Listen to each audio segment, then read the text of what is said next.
si ay isku dayin inaad niyaddu kaa dhimato amaba aad samaysid wax ka mid ah waxa qayrkaa samaynayaan oo inaad dalkaaga ka tahriibtid ama meel kale ama waxaan aad wadid aad ka niyad jabtid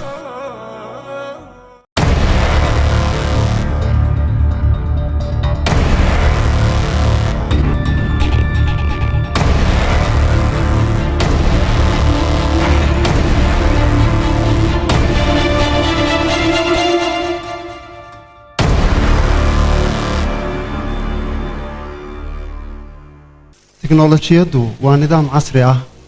adduun weynahana isku wada xidhay kana dhigay dad qaarada kala fogfog iyo waddamo kala fogfog jooga inay u wada xidhiidhaan sidii dad tuulo wada jooga aniga oo ah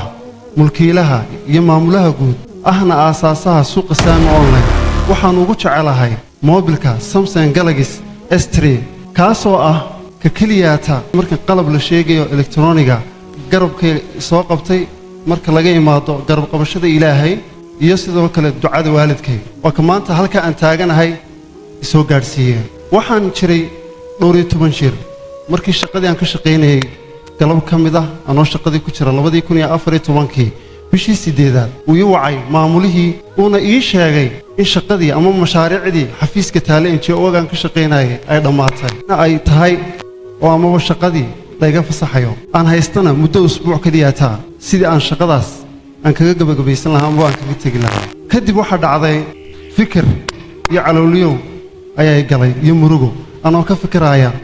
lacagtii aan ku biirin lahaa amaba aan siin jiray qoyskayga kadib waxa dhacday waxa jira hal qof oo ah la taliyahayga khaaska waxa weeyaan ayeedii hooyo waa qofka koowaad ee ila taliya garabkaygana gala markastoon murugaysanahay ayeeyo markii aan u tagay maalinkii labaad waxaan u sheegay ayeeyo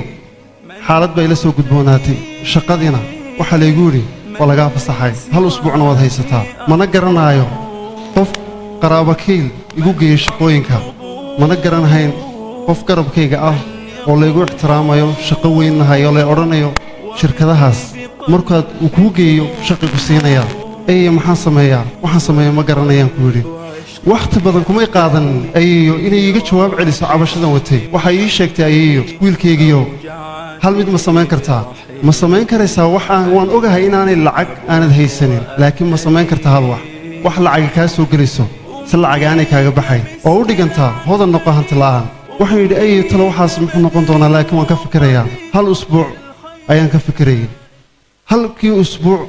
ma sidaan uga fikiraya waxa igu soo dhacday inaan Facebooka aan page ka dhex samaysto aan ku iibiyo alaabaha mustacmalka ah ee elektrooniga kadib page markaan samaystay waxaan damcay inaan tago meheradaha suuqa ku yaala ee iibiya alaabaha elektrooniga ee mustacmalka laakiin meherad kasta markaan u tago waxa ii sheegtaa ama baa igu yiraahdaan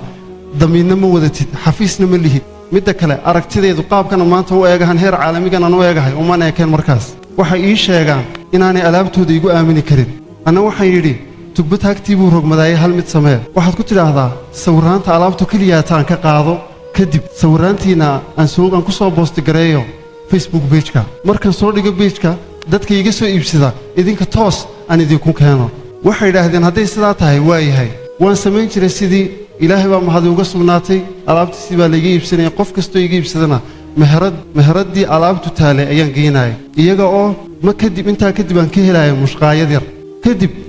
anoo sidaa ku jira ayaa waxa dhacday shaqadii way weynaatay elektroonigi kaliya ta ahaa ee dadku arkayeen amaba aan meesha ku iibinayay waxa iga soo raacay amaba ay ii soo jiiday inaan macaamiil badan helo macaamiishaas waxa ugu badnaa waa haween markastana haweenka garabaan u hayaa ayayna koobi ka hayd dhammaantoodna macaamiishada iyaga ugu badan waxa dhacday macaamiil kamida macaamiisheeda oo haweenay ah ayaa igu tiri walaal miyaad samaysid alaabtan elektrooniga oo kaliya miyaad ka diisid meesha alaabaha dumarka miyaad soo gelisid iyo caruurta iyo raga maad ku soo kordhisid kadib taladii baan qaatay taladii markaan qaatay ayaa waxa soo geliyay alaab dumarku leeyihiin oo dumarka u khaasa laakiin qof kasta oo arka alaabtaasi wixii oranayay tan iga xaraabisanay maanta maxaad bilowday waxaanad bilowday ayagu lahaa alaabtii dhowr usbuuc ay ku jirtay meeshii ugu dambeyn waa la iibsaday taasi waxay horseeday inaan helo macaamiil badan halkaasna ay iga bilaabanto inaan alaab kaste aan soo geliyo page-kaas shaqadaas oo dhan waxaan ku qabanayo waxay ahayd dabaq kamid ah dabaqyada magaalada ku yaala oo wiil aan saaxiibnahay ku jiray jaranjaro kamid ah jaranjarooyinka dabaqaas ayaan fadhiisan jiray kadib jaranjaradaas markaan fadhiisan jiray wiilkii saaxiibka ahayn waxaan ka codsaday inuu internetkiisa ii geliyo moobilkayga S3 ahaa igana la hadlo amaba ula hadlo waashmaanka meesha ilaalinaya si aanu meeshaas fadhiyo aanu iga eriyo wiilkii saaxiibka ahayn uu igala hadlay qof kasto jaranjarada igu yimaada waan soo dejin jiray xafiiskii saaxiibka intan keeno ayaan ku oran jiray xafiiska waa kan laakiin alaabtiina waad iska qaadan kartaan alaabtiina waan idinka sawiraya maadaama aan xafiiska lahayn saaxiibkiina aan kula heshiiyey macmiil kastoo yimaado inuu meesha yara fadhiisto laakiin markaan alaabta ka sawiro uu iska noqdo sidii baan muddo samaynayay ilaahay baa mahad uga sugnaatay waxaan sidaa ku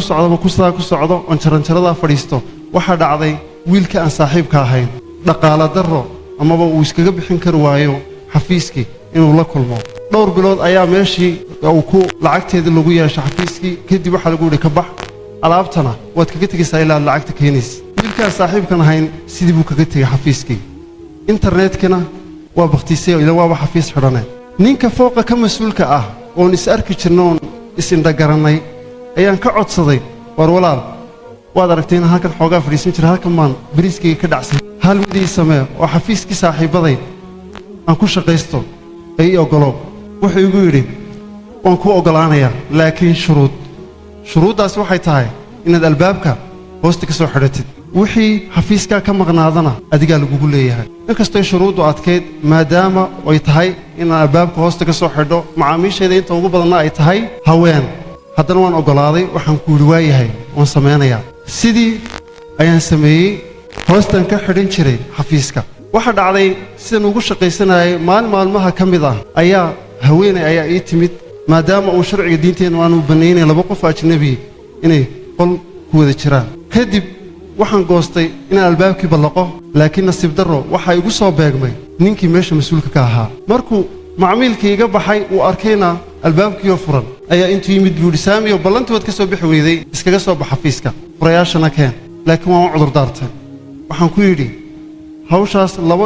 laba daro mid dooray noqotay laakiin tii adiga ahayn baan doortay tii kale sharciga diinta ka soo horjeeday waan iska diiday wuxuu yidhi ma sidaas ahaa mar dambe yaanan kugu arkin inay dhacdo albaabkaasoo furan haddii kale debaddaa tahay waayahay baan ku yidhi sidii baan kaga qaatay furayaashii mar kale waxaa dhacday maalin ka mid ah haddana maalmaha ayaa macaamiil badan iyagii ila joogaan oo albaabkuna furan yahay 7 macmiil meelahaas oo albaabkuna ii furan yahay oo qaarna wax iibinayaan qaarna iibsanayeen ayuu sidii si leeg meeshii soo koray dabaqii uu arkay albaabkii oo furan laakiin maalintaas sidii horoo kale ima odhanin sidii macaamiishoo kale macaamiishuna waxay moodayeen qof macaamiisha ka mid ah uu soo ag fadhiistay kadib markii macaamiishii iga wada baxday ayuu wuxuu yidhi war niyahow saamiyow macaamiishan haddaad haysatid dabadeed waxaan ku yidhi war niyahow haddaan kiraysto amaan iska bixin kari waayaa maadaama oo aan $0.5 waxa ugu badan $2 waxa aan faa'iidayo wuxuu igu yidhi bisha koowaad free baan kaaga dhigayaa laakiin bisha labaad lacagtii waad bixinaysaa waxaan ku yidhi waayahay kadib waxaa dhacday habeenkii inaan gurigaygii la tegey farxad ah inaan maanta xafiisaan kiraystay iskii aan hoosta ka soo xidhan jiray uu berri toolanay ii ballaqnaan doono subaxii habeenkii si farxadlaan ku seexday isla habeennimadii anoo seexanin ka hor waxay soo wacay wiilashii lahaa alaabta xafiiska taala ee markii hore lacagta loogaga xanibay waxay ii sheegeen alaabtooda inay soo doonanayaan berri toole lacagtina ay bixin doonaan waxaan ka codsaday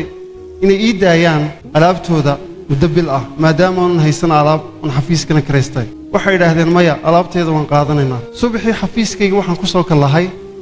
xafiiskayga oo madhan waxaan dhex fadhiistay xafiiska oo madhan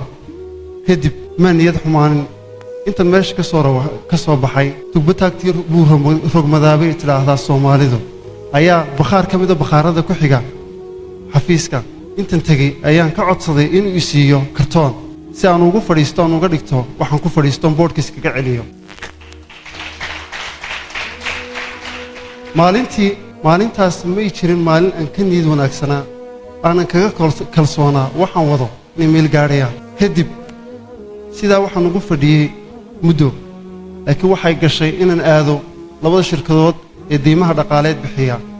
ee dalka ku yaala labadoodii markaan aaday labadoodii waxay igu jawaabeen kursiga miiskan uga baahnaa kombiyuutarka aanay iibin karayn kadib waxaan ku yidhi ma sidaas ahaa bay yidhaahdeen naga raali noqo waan iskaga soo baxay ma niyad jabin waxaan yidhi tii ilaahay baa meesha taalla si ha isku dayin inaad niyaddu kaa dhimato amaba aad samaysid wax ka mid a waxa qayrkaa samaynayaan oo inaad dalkaaga ka tahriibtid ama meel kale amaba waxaan aad wadid aad ka niyad jabtid waxaan $1 iyo 0.5 iyo waxaan faa'iidaayo oo mushqaayad ahayd aan isku korkordhiyo muddo ku siman 5 bilood iyo badh ayaa waxaan ku fadhiyey kartoonkaas qof kastoo ka ii imaada oo macaamiisheeda ka mid ahayna wuxuu arki jiray xafiis kuraas iyo miisi taalo markuu yidhaahdo alaabtii aaway waxaan u sheegi jiray alaabtii hore way cascaseed oo alaab casbi ahayd laakiin xafiisku alaab cadcad baa loo soo iibinayaa dhammaanteed kadib waxaan sidaa idhaahdo ansaa uga sheekeeyaba 0.5 $1 wixii aan helayaan isku ururiyo waxaa dhacday inaan miis iyo kursi aan dhigto xafiiskii miiskii iyo kursigaan xafiiska dhiganayay xafiiska wuxuu noqday kursi iyo miis wax xafiis u eg oo imika lagu soo hiran karo caqabado badan way iska jiraan maadaama ay caqabado jiraan oon qof kastoo aan idhaahno alaabtaas ama waxyaabahaas idiin iibinayna aan waxaan hore u arkin wuxuu nagu sheegi jiraa maba odhan jiray waniyo dalkiini ma joogtaan maxaad u samaynaysaa anigu laakiin waxaan ugu jawaabaynay waxay ahayd inaan waxaan qof kastoo waxaan bilaabay uu maalin meel sare gaadhay kuwa meel gaadhayna aanu maalintaa dalkoodii aanay waxaas ka jirin